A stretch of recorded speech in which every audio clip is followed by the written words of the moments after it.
জায়গায় কখনো থুথু ফেলবেন না, তাহলে কঠিন বিপদে পড়বেন। হাদিসে বলা হয়েছে যারা এই 3 দিকে থুথু ফেলবে তার কিয়ামতের দিন আল্লাহ তাআলা সেই থুথু তার কপালে দিয়ে সবার সামনে দাঁড় করাবে। তাই মুসলিম হিসাবে আমাদের স্মরণ রাখতে হবে। নবীজি সাল্লাল্লাহু আলাইহি ওয়াসাল্লাম আমাদের আগে থেকেই এই বিষয়ে জানিয়ে দিয়েছেন এবং সেটাই আমাদের করতে হবে। প্রিয় দর্শক, আপনি যদি রাসূলুল্লাহ সাল্লাল্লাহু আলাইহি ওয়াসাল্লামকে ভালোবাসেন অবশ্যই আলহামদুলিল্লাহ কমেন্ট করবেন এবং ভিডিওটি শেয়ার করে সকল মুসলিমদেরকে জানার সুযোগ করে দিবেন। যারা এই 3 দিকে বা 3 জায়গায় থুথু ফেলবে তাদের উপর রহমতের ফেরেশতা ও আল্লাহর লানত রয়েছে। তাই বাঁচতে হলে আগে থেকে আমাদের সতর্ক থাকতে হবে। তো চলুন বেশি কথা না বলে জানিয়ে দেই কোন কোন জায়গায় থুথু ফেলা যাবে না। তার মধ্যে 1 নম্বরে টয়লেটের প্যানের ভেতরে থুথু ফেলা যাবে না।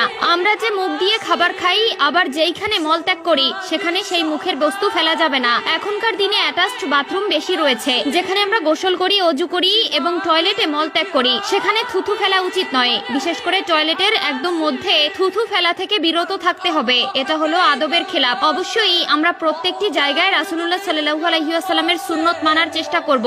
আমার দায়িত্ব আপনাদের জানানো। এখন আপনারা মানবেন কিনা সেটা একমাত্র আপনাদের ব্যক্তিগত বিষয়। তবে বলে রাখি, প্রকৃত মুসলিম হতে হলে এবং আল্লাহর জান্নাতে যেতে চাইলে অবশ্যই আল্লাহ ও তার রাসূলের প্রতি সম্পূর্ণ বিশ্বাস স্থাপন করতে হবে এবং তার আদেশ নিষেধ উপদেশ সবকিছুই আমাদের মানতে হবে। তাহলেই আমরা প্রকৃত মুসলিম হতে পারবো। 2 নম্বরে রয়েছে পশ্চিম দিকে অর্থাৎ কেবলার দিকে। আমরা অনেকে সামনের দিকে থুথু ফেলি। হাদিসে বর্ণিত যে ব্যক্তি সামনের দিকে অর্থাৎ কেবলার দিকে থুথু ফেলবে সে কিয়ামতের দিন তার কপালে করে সেই থুথু নিয়ে হাজির হবে। এবার কল্পনা করুন কত জঘন্যতম বিষয়। হাসরের মাঠে যখন সকল জিন জাতি থাকবে, সকল ফেরেশতা থাকবে, সকল মানুষ থাকবে, সকলের সামনে যখন আপনার কপালে থুথু দিয়ে আপনাকে হাজির করা হবে তখন কেমন পরিস্থিতি হবে। তাই অবশ্যই কখনো নিজের অজান্তেও কেবলার দিকে থুথু ফেলবেন না। 3 নম্বরে মসজিদে থুথু ফেলা যাবে না। মসজিদ একটি পবিত্র স্থান, এখানে কেউ মনের ভুলেও থুথু ফেলবেন না। অনেক মুসল্লিরা আছে যারা কফ আসলে জানালা দিয়ে এমন ভাবে থুথু ফেলে যেন জানালায় লেগে যায়। এই ধরনের ভুল কখনোই করবেন না।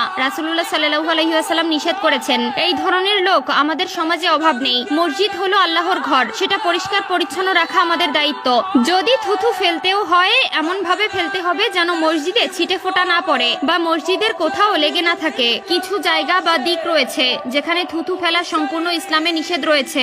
আমরা যেদিকে সেদিকে বা যেখানে সেখানে না জেনে না বুঝে থুথু ফেলি, যা আমাদের ঈমানকে নষ্ট করে এবং রাসূলের নিষেধকে অমান্য করা হয়। এবং যারা রাসূলের কথা অমান্য করে তাদের জন্য রয়েছে জাহান্নামের চিরকালের শাস্তি। গোসল করার সময় আমরা যে মারাত্মক ভুলটি করি সেটি হলো খাওয়া দাওয়া করে গোসল করতে যাই। প্রিয় দর্শক, এই ভুলটি মোটেও করবেন না। আপনি যখন খাওয়া দাওয়া করেন তখন আপনার পাকস্থলীতে হজম প্রক্রিয়া শুরু হয়, কিন্তু সেই মুহূর্তে যদি আপনি গোসল করেন তাহলে আপনার হজম প্রক্রিয়া ব্যাহত হবে এবং কঠিন সমস্যায় পড়তে হবে। অবশ্যই যাদের ঘরে ছেলেমেয়েরা ও সদস্যরা এই ধরনের কাজ করে তাদের অবশ্যই এই বিষয়ে সতর্ক করবেন, নয়তো পরবর্তীতে বড় ধরনের মাসুল দিতে হতে পারে।